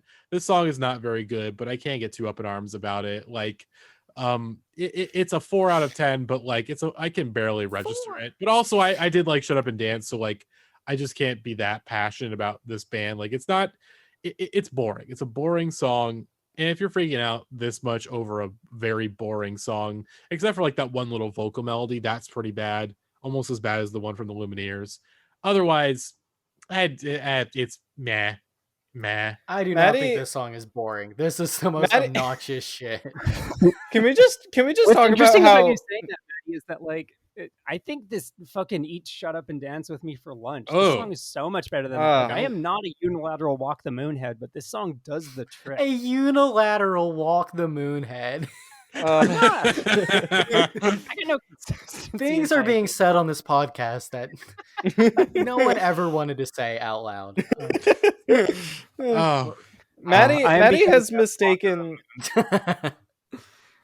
Maddie has mistaken total resignation for being okay and normal. I disagree with that. I'm surprised that you two haven't had your own breaking point moments so far in the pod. I think me and Alex have experienced many tiny breaking points that are just slowly accumulating. into something probably terrible. I look. I feel like I Gavin, broke week 1, and this is it just kept going. Yeah. I should true. state, You broke with Jared. Yeah, Jared happened, and that was it. The very first song was Kings and Queens, and it broke me so hard. I should state for the record that I was gaslit last week about Take It All Back. These people turned on me in a second because I was like, this song is Are the you worst talking song. shit about your birthday present right now? Yes, I am, Gavin. I am. We worked so hard on that. Actually, I want the listeners to hear it all. I want them to hear it again. I want them to hear how shitty this birthday present Whoa! is. Let's hear it again. I'm so sorry, Danielle. You don't deserve this. I can't say that I did feel bad that what? Who all did vocals on this? Was it I believe Jake all 4 of us. I was saying, did Jake get his girlfriend to do vocals on this? Maybe, I don't know.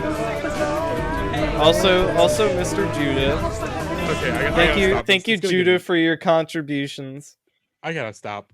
Okay, let's move on to our next song because I don't think there's much. Let me say. Sorry. Let me say that I do feel bad that like for Gavin I like pushed to make this like really objectively nice and sweet thing, and for you I made like the most cursed artifact in existence. With my pals. I mean, it's what I deserve. It's what I deserve for coming up with this series and roping you 2 into it. Take it all back 3.0. That's what I deserve for liking 1 foot. Oh boy. Take it all back 3.0 predates the Peter message. Both ideas just happened. I didn't mean to create that disparity. I love you both. Oh boy. Thank you, Alex. God. We love you too. We're all suffering with you. Let's move on to our next song then. Alice Merton with her song No Roots, which went #1 on February 24th, 2018, which will probably be it will be exactly 3 years ago when this podcast goes up on Patreon. So happy anniversary. Happy anniversary. It's going #1. Happy Rootiversary. Oh my, let's hear a little bit of No Roots from Alice Merton real quick.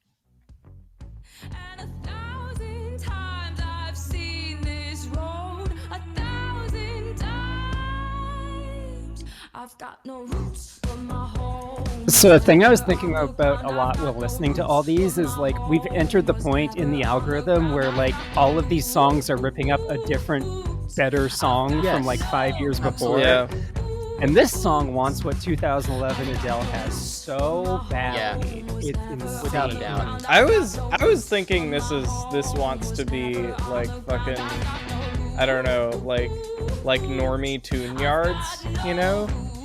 Is it like including the subtle edge of racism? I don't know if it's subtle in this one. Yeah, that's true. That's she true. says a slur. Yeah, a slur is the most repeated word in the song aside from the titular phrase. That's true. This is the first re-emergence of slurs since Green Day's Holiday in the Butt Rock series. Oh, wow. I didn't think we were going to get more slurs. I thought maybe we'd have to go back to the 90s to get that, but thank you, Alice, I suppose, for throwing one on us. I don't feel qualified to talk about it. I definitely know by this year I wasn't saying words like this. Yep. So yeah, what happened, I guess, is my question with this. I don't like, basically the bass line really carries this song. It's a really nice bass line.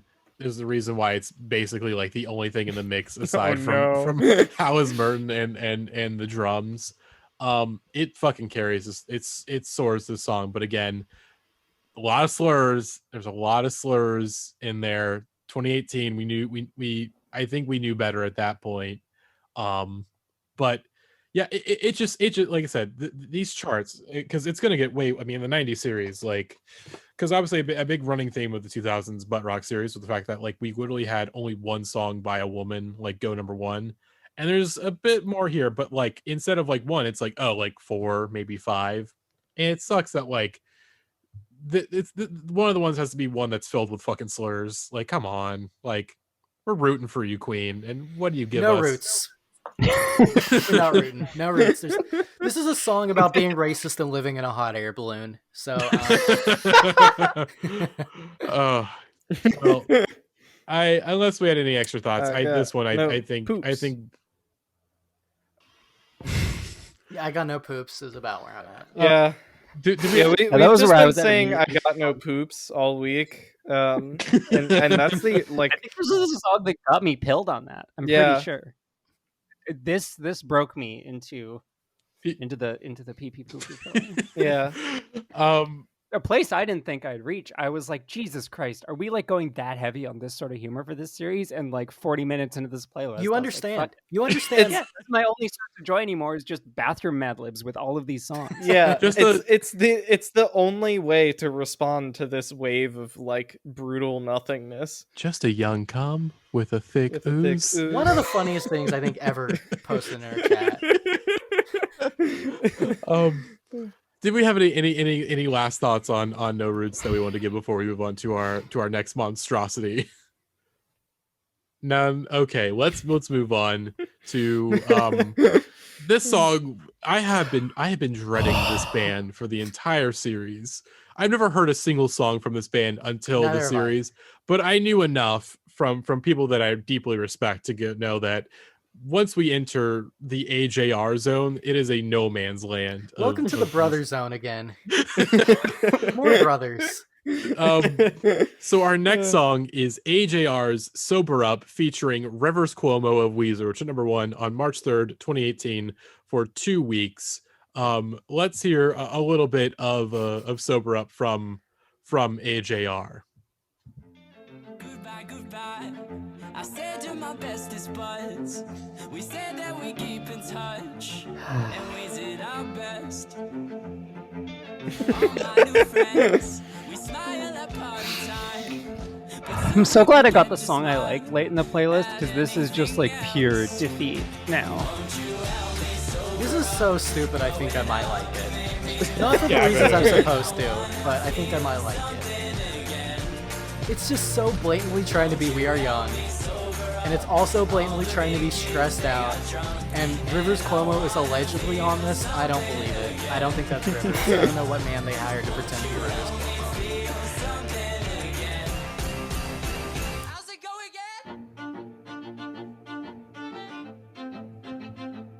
again? The Vitamin String Quartet presents Vitamin Water String Quartet. Is that anything? Yeah. This is not Rivers Cuomo. Who the fuck is this? I've listened to so much. AJR to like a Rivers Cuomo Muppet. Yeah. Rivers is not in the music video either. Oh my god. I've listened to enough Weezer to know what Rivers Cuomo sounds like. That's not him. That's oh my god. It's really horrifying that they made him sound like that. Yeah. Now, Danielle, I have a genuine question for you because what I want because we're coming close to the end of the episode, and then we have like about 2 or 3 more songs after this. Usually each week we have a guest. They see one song and they go, okay, with that song I gotta be on this podcast. Have we played that song yet, Danielle, or is this the song?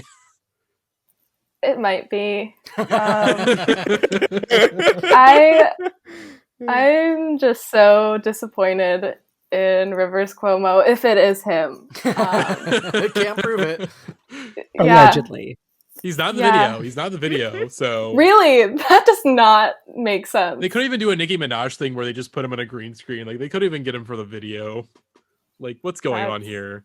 Suspicious. Oh my god. I had a thought. Okay, so my girlfriend was in town this week. We celebrated my birthday together. It was very nice. We watched a lot of very amazing movies, a lot of DComs, of course, including the classic High School Musical trilogy. And thinking about AJR, it made me think of High School Musical because it's very clear that AJR, above all else, are theater kids. They are the most theater kid. This song has the greatest theater kid energy of the entire series, and we're going to talk about High Hopes. Yeah, we're going to talk about High Hopes the next episode. So it's really, yeah, really there's close. different genres of theater kid. Okay.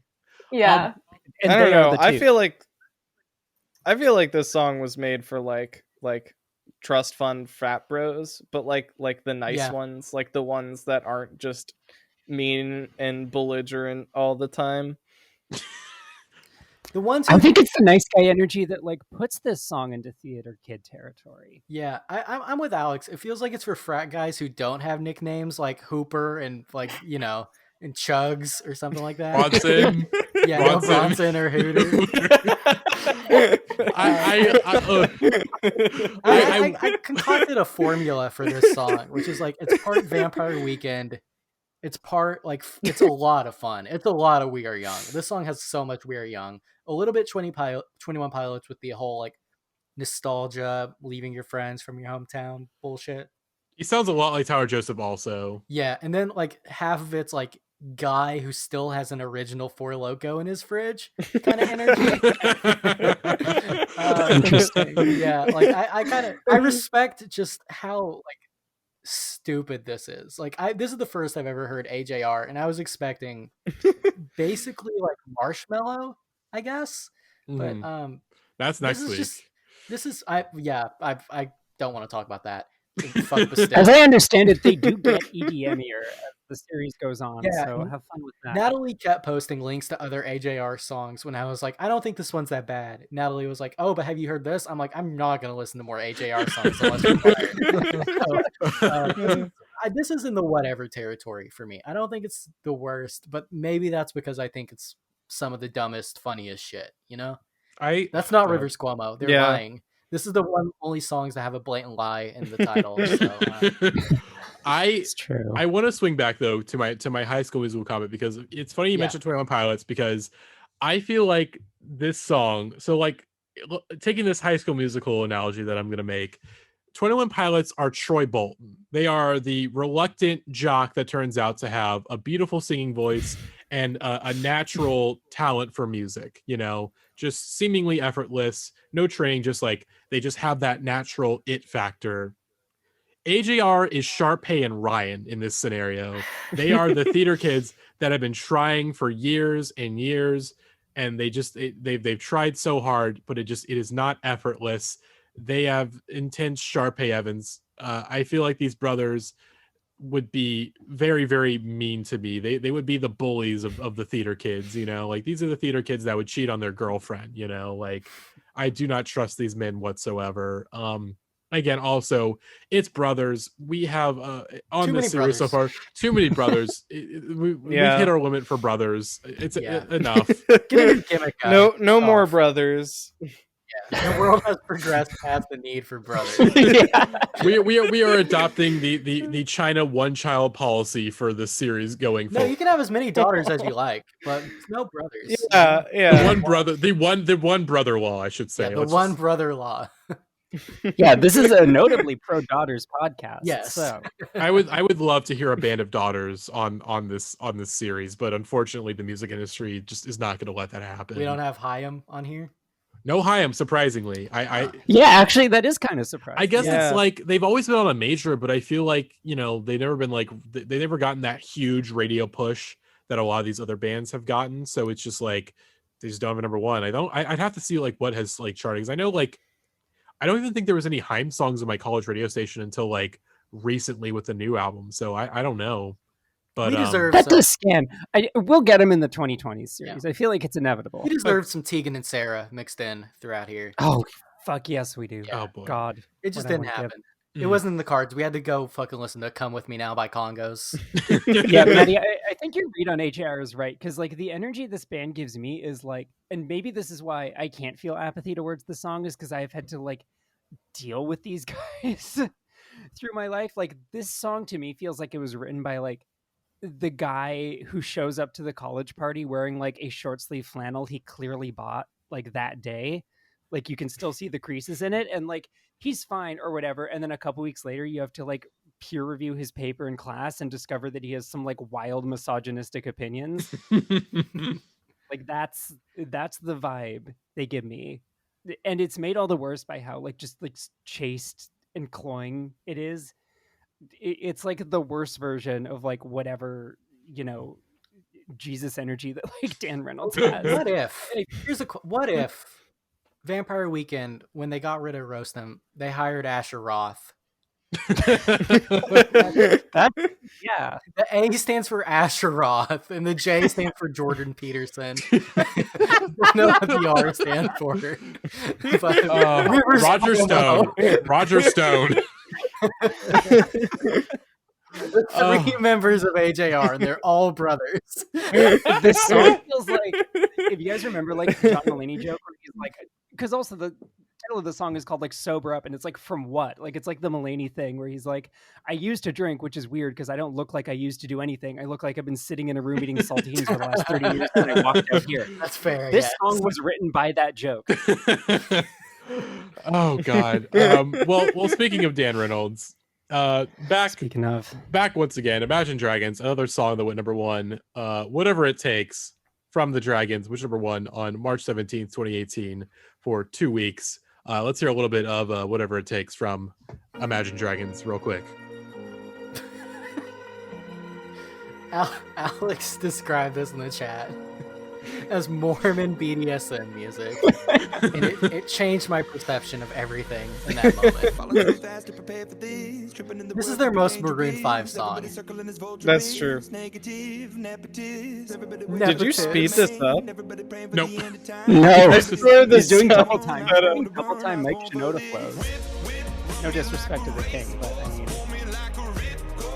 mean, Those lyrics are so funny after Alex called it BDSM music. they really are. I'm just hearing it now. Oh my god. Yeah. The lyric "yank me like a ripcord" just makes me imagine someone yanking on Dan Reynolds' penis like a lawnmower starter. I just think a B-blade. And it's like stretching out like a Stretch Armstrong. This is the it's one just song. so funny to me. This is the one song on the list that grosses me out a little. It kind of has Numa Numa energy, but without the fun, I guess. It kind of borrows from the melody, I think. Look, this was a real come down for Imagine Dragons because again, there's no bold musical decisions here. This is boring. And about BDSM, it's pretty fucking bold, my man. Look, I did not consider that. It does improve the song greatly, just the fact that you can interpret it that way. I choose to believe that. Similar how I choose to believe that Bronson round his hooter has no meaning that only makes sense to Tug and Bone Man. I choose to believe this song's about BDSM. He wants his shit yanked so hard that it's like starting a lawnmower. What can you say? Dan's the man. Dan the Man Reynolds is such a Chad. Everyone should look up to him and apologize. He didn't deserve the Nickelback treatment. Not even Nickelback deserves the Nickelback treatment. It's true. We should have been kinder to Dan Reynolds and his weird Beyblade penis. Yes. I love that Dan Reynolds was one of the major factors in running off Matty Healy from Twitter when Matty Healy dissed Imagine Dragons and being like, their songs are about nothing. And yeah, it was like, damn, that hurts my feelings, man. And Matty Healy went off Twitter. It's great. Just what a damn. Yeah, Dan this Reynolds song is straight up about has never taken something. an L. It's about BDSM. It's about sex he's definitely never had. Oh my god. I mean, but musically though, this song is kind of, it doesn't do a whole lot for me. It's retreading ground. Yeah, like Thunder is just Thunder is just what a song. What a song. What a song. Believer is just, again, it's just it is pushing the limits of the human ear and your hearing, you know. Yeah, Thunder and Believer have ingenuity, as misguided as it is. This is just paint by numbers dragons. And they always have one. It's always the third single. Because it was like on the first Imagine Dragons record, it was Demons, which was a really boring song, not very good. Well, no. Oh shit. Please go ahead. Perfect record. There we go. Don't forget the first two, Maddie. First It's two. not one of the best songs on that record, okay? That's probably like one of the lesser ones, but still, most of the underrated songs on that record is what makes it so good. Look, Dan Reynolds obviously has demons. Those demons are he wants to be whipped like a racehorse and get his shit tugged like a ripcord. It all bleeds back into each other. It's just, what a perfect band this is. Imagine Dragons have earned my respect through these playlists so hard. Just like, talk about a band that no matter what you say, they never have to half-ass this shit, you know? I mean, this is the closest they've come to half-assing it. And he still has the lyrics, yank me like a ripcord or whatever. This man put together BDSM so rap god up. in that first little bit of the This is song. so gross. It's so good. Okay. The song's probably like about lifting weights or some dumb shit, you know? But Alex calling it a BDSM song has just made it so much better. And Alex, you have saved Imagine Dragons. Oh my God. Kevin, what did you call this in the chat earlier today? It was like Planet Fitness music or This something? is like the ultimate Planet Fitness song.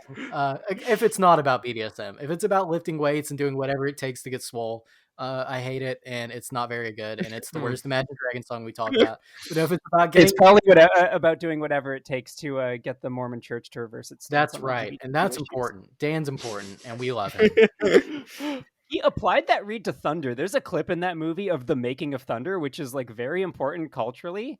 And he's like, yeah, this song is about like me, like, you know, I feel like this is like a pivotal moment in my life where, you know, there's been lightning so far, and now this is like the thunder where I have to, like, you know, deal with the consequences of these takes. It's incredible. Imagine hating this band. I'm so stressed about getting Thunder right, and it sounds exactly like how the final version of Thunder sounded.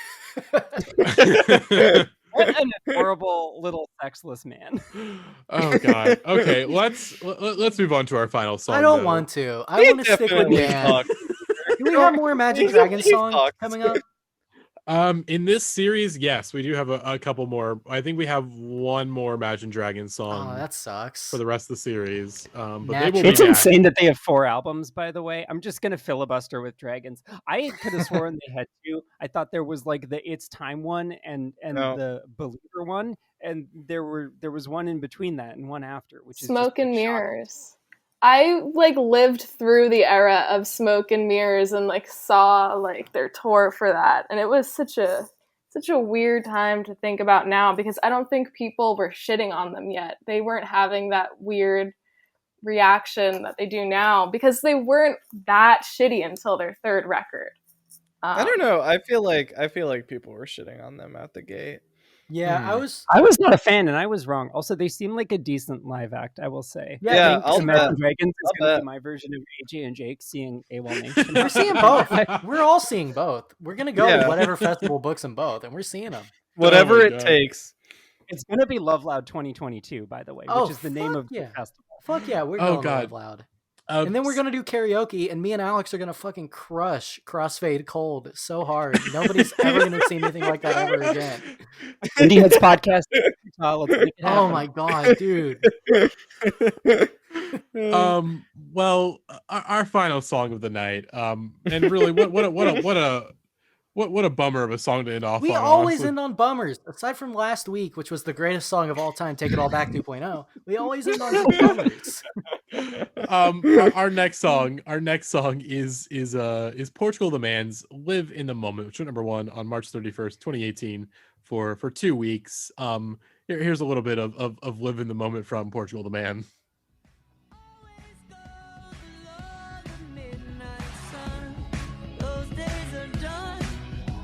This gets a 0 out of 5 on my Austin Powers scale.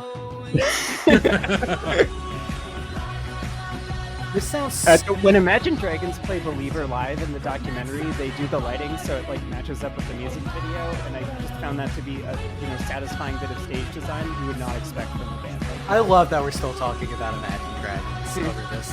I'm not going to talk about the band who wrote this song. I refuse. This sounds so much like that one 5 Seconds of Summer song that I don't know the name of. Oh yeah. Youngblood or something like that. Yeah, something like that. I don't know which one came first. I don't care. I don't like either of them. This is whatever. Yeah, no, this song is, I think this song is in my opinion, it is fine. The history of this song is that we were asked many years ago by Portugal the Band label. I wish Imagine Dragons. We were approached by either their label or someone representing them saying it was PR. It was PR, and we were. They said one of the members of the band is a fan. Which, if you are, not I would love to know. Not anymore. If you are still, if you Portugal the Man fan, if you are still listening, we thank you so much. Please subscribe to the venture capitalist tier on our Patreon. So we can all you need quit to our see jobs. the Barely March posts. The Barely March is posting in there. It's so funny. But we haven't even talked about that Barely March is in fucking Hoobastank now. Yes. Oh my god. Oh, okay. Yeah. Let's briefly touch on that because this song is. Let me finish the story and then we can touch. on Go ahead. Saying. Yeah, tell this great story. The basic story is that they approached us because they were putting together some kind of advertisement where basically it was just people shitting on Portugal the Man and calling them sellouts. It was just sort of that like oh we're in on the joke, everybody, that we're sellouts and whatnot. And we were asked to be a part of this. So we recorded a little segment to send them. It was about a little podcast segment reviewing the song. And I think the issue is that we just sort of reviewed it like sincerely. And I think maybe I had some more jokey stuff. Yeah. Again, at this point, we are very young in our history as a podcast.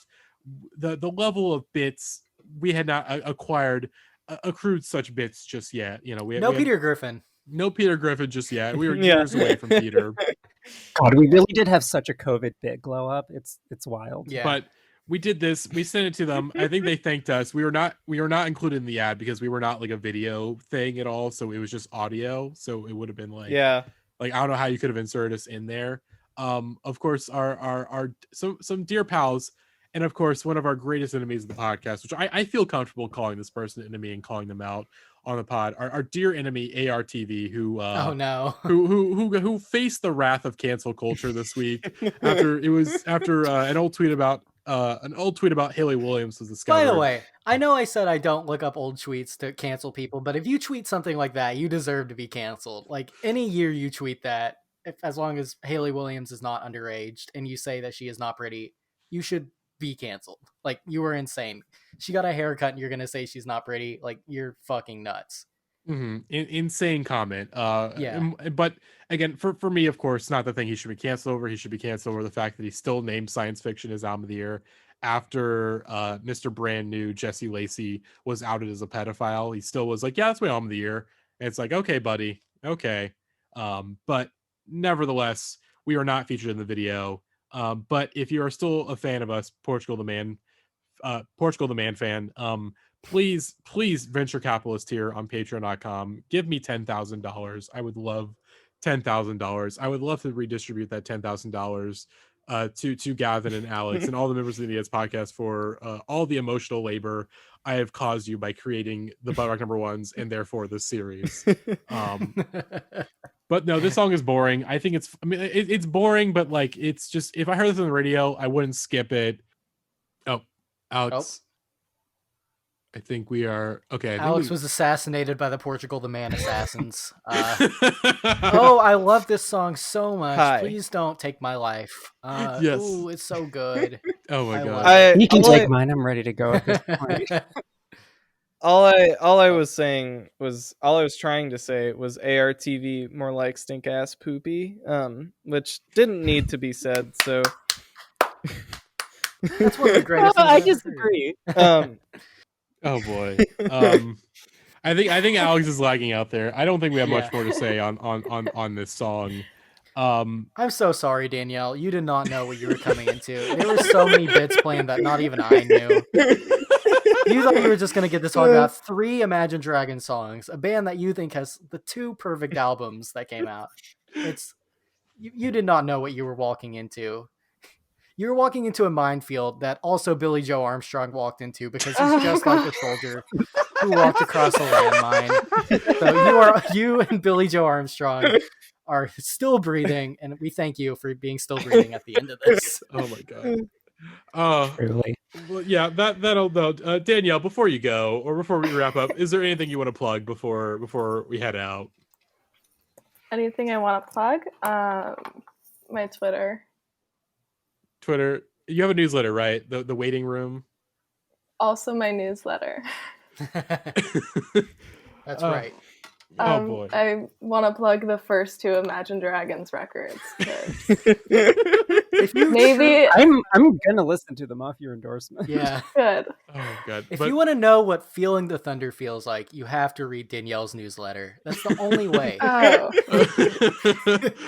But seriously, Danielle, thank you for coming on. Danielle's one of my favorite writers right now. I'm very happy to have you on. Hopefully, we will have you on when we start talking about indie music again once we're done with this series. Whenever of all things, I Will Soon Grow Tired turns 10, I would love to have you back on the pod because it's a oh my god. I'm so sorry. I am so sorry. I haven't had to say I'm sorry to so many of our guests before, but it's about that time where we start saying that, I think. Yeah. We're pretty Thank you so much for coming. Also, yeah, I'm sorry as well.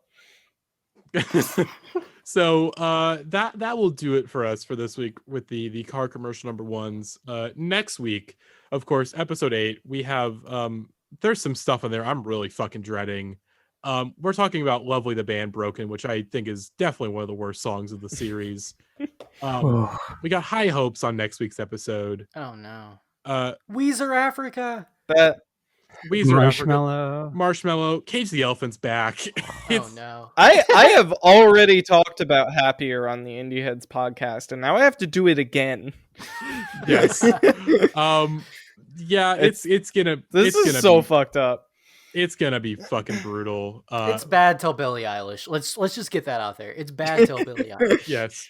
But returning, we have a special guest. Phony will be on the podcast next week. Very excited to have him on, and also Will for Thrill Nation. Rise up. Will is scheduled to be back on the podcast. Someone's about to give out their home address once again.